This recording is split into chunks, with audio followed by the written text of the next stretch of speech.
We've all heard of a mental health diagnosis called schizophrenia, but we might not all know all the symptoms. You might guess hallucinations or delusions, but not perhaps the negative symptoms, which aren't strictly as negative as I once assumed in literally the first line of my MSc dissertation, where I proposed that these were depression and anxiety, a mistake sufficiently haunting me to pursue a PhD in this subject. Because negative in this context isn't necessarily a feeling of low mood, but actually an absence of typical experiences.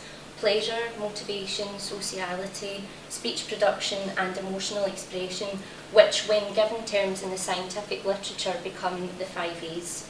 It's the first 3 A's that I'm interested in: lack of pleasure, which becomes anhedonia, amotivation and asociality, which yes can all be measured through observable behaviours but are inherently associated with an individual's experience.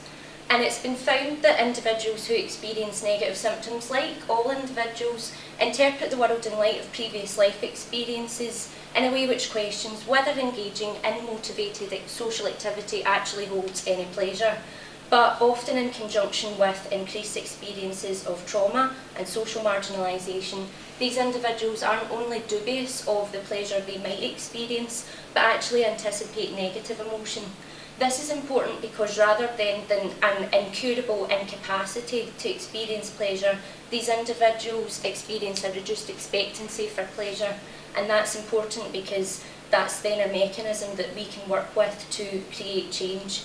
Meaning, if we can change the way that individuals perceive the world, then perhaps we can change the need for individuals to become withdrawn from potentially pleasurable social experiences. My PhD is going to address 2 crucial components in this process. First of all, the skill set through which individuals integrate social information, their feelings about them, and use these to construct complex ideas about the world, known as metacognition. And also the opportunities that individuals have to experience positive social events.